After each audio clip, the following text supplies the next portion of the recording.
जिंदाबाद, किसान एकता जिंदाबाद, जय जवान जय किसान, जय जवान जय किसान, जय जवान जय किसान। हम हमारा हक मांगते नहीं किसी से भीख मांगते, हम हमारा हक मांगते नहीं किसी से भीख मांगते, हम हमारा हक मांगते नहीं किसी से भीख मांगते, हम हमारा हक मांगते। नहीं किसी से भीख मांगते।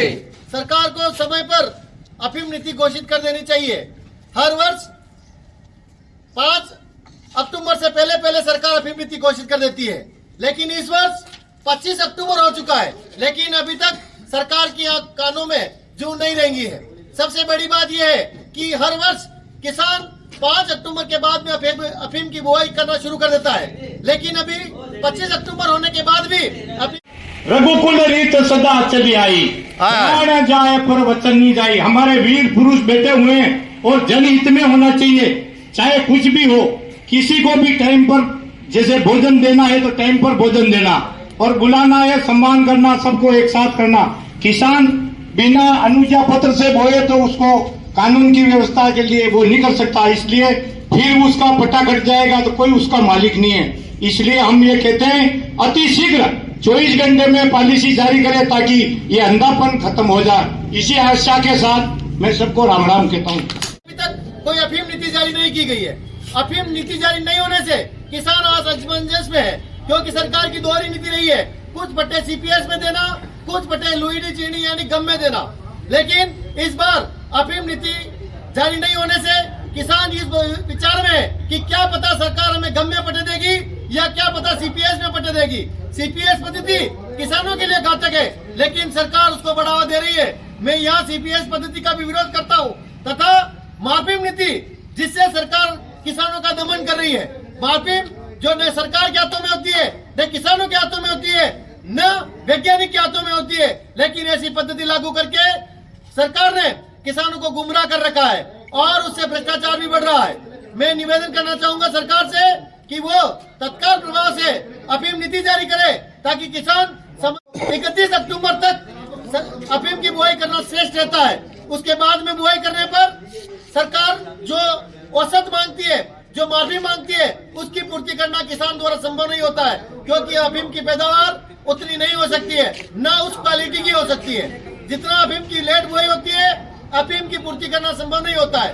अफीम की काश्त करना भी संभव नहीं होता है, क्योंकि लास्ट में गर्मी आ जाती है और गर्मी से किसानों को नुकसान होता है। तो मैं आप सभी के सामने हम सब माननीय उपखंड अधिकारी महोदय डुंगला के मार्फत हम माननीय वित्त मंत्री सीतारमण जी और सांसद साहब सीपी जोशी जी को ज्ञापन देकर के आग्रह कर रहे हैं कि तत्काल प्रभाव से अफीम नीति जारी करे, जिसमें किसानों की जो वाजिब मांगे हैं, सीपीएस बंद करना, अफीम नीति बंद करना और उसके साथ ही अफीम का मूल्य बढ़ाना, 2 भागों में 2 उपखंड में अफीम बुआई की स्वीकृति देना आदि हमारी वाजिब मांगे हैं। वाजिब मांगों को लेकर के हम सब यहाँ डुंगला में धरना दे रहे हैं।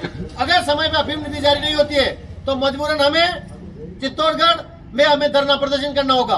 किसान एकता जिंदाबाद, किसान एकता जिंदाबाद, जय जवान जय किसान, जय जवान जय किसान, भारत माता की जय, भारत माता की जय।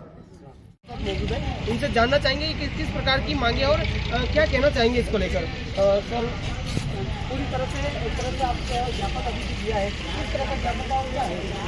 इसमें अफीम नीति हर वर्ष 5 तारीख से पहले जारी हो जाती है, यानी 5 अक्टूबर से पहले जारी हो जाती है। लेकिन इस बार 25 अक्टूबर हो गया है, अभी तक अफीम नीति जारी नहीं हुई है। अफीम नीति जारी नहीं होने से किसान असमंजस में है कि कब और कैसी हमें फसल काश्त करनी है। 2 तरह से अफीम काश्त हो रही है, एक गम की तरफ और एक सीपीएस में।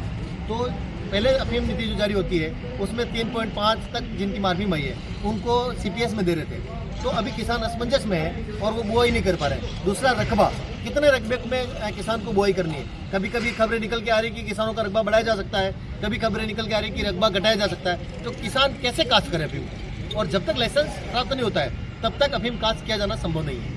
कहीं कहीं बात की जाती है तो अभी जैसे कि सांसद महोदय जो है सीपी जोशी, इनकी बैठक भी हुई थी केंद्रीय में, तो केंद्रीय में जो बैठक हुई थी उसमें कुछ अफीम नीति पर विचार विमर्श भी हुआ था। क्या आपके पास पूरी वो जानकारी साझा कर सकते हैं? हमारे को जो जानकारी मिल रही है उसमें नए पट्टे प्राप्त होने की भी जानकारी मिल रही है, लेकिन अभी कोई क्लियर स्थिति नहीं है। 23 अक्टूबर आज हो गया है, 23 अक्टूबर तक भी अफीम नीति अगर जारी नहीं हुई और न ही कोई क्लियरेंस है तो फिर किसान खेती कैसे करेगा। और अफीम काश्त जो है वो समय पे कास्ट होनी जरूरी है। अगर हम 30 अक्टूबर से पहले अगर बुआई कर देते हैं तो उसका अच्छा रिजल्ट मिलता है, अच्छी मार्फिम नीति भी मिलती है और अच्छी अफीम भी प्राप्त होती है। लेकिन अगर बाद में बुआई करते हैं तो फिर जब लुआई चीरने का समय आता है उस समय गर्मी आ जाती है और किसान को जो प्रतिफल मिलना चाहिए वो प्रतिफल नहीं मिलता। क्या प्रमुख मांगे आपकी? हमारी मांगे हैं उसमें एक तो समय पर अफीम नीति जारी की हो, दूसरी चीज़ है अफीम का मूल्य बढ़ाया जाए, तीसरी चीज़ है CPS पद्धति हटाई जावे, एक मार्फिम नीति यानी मार्फिम के आधार पर पट्टे दिए जाते हैं वो बिल्कुल भी वाजिब नहीं है, गैर वाजिब है, उसको हटाया जावे। एक है धारा 8/29 जिसमें जिस किसान ने लुआई चिराई कर ली, डोडा सरकार पकड़ती है तो उसमें धारा 8/29 नारकोटिक्स एक्ट के लगाते हैं और NDPS की कार्रवाई करते हैं, जबकि उसमें कोई भी अफीम की मात्रा नहीं होती यानी कि नशे की मात्रा नहीं होती है और उसका निस्तारण का काम होता है आबकारी विभाग का। तो उसे धारा 8/29 को हटाया जा करके उस डोडा चूरा जिसकी लुआई चुराई हो गई है उसको आबकारी विभाग को कार्रवाई का अधिकार देना है।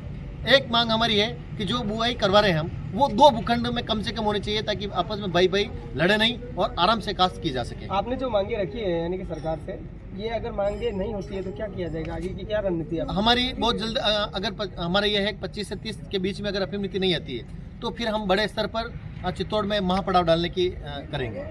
ये थे हमारे साथ जो कि दुर्गेश जोशी जिन्होंने अफीम नीति यानी कि इनकी जो मुख्य मांगे हैं 4 सूत्रीय मांगों के साथ केंद्र सरकार से जो मांगे हैं उनको लेकर यहाँ पर ज्ञापन दिया गया है। हालांकि इसको लेकर पूरी जानकारी साझा की जाएगी। लगे रहिए बैक टू दैनिक पुकार, ब्यूरो रिपोर्ट, चित्तौड़गढ़, उदयपुर।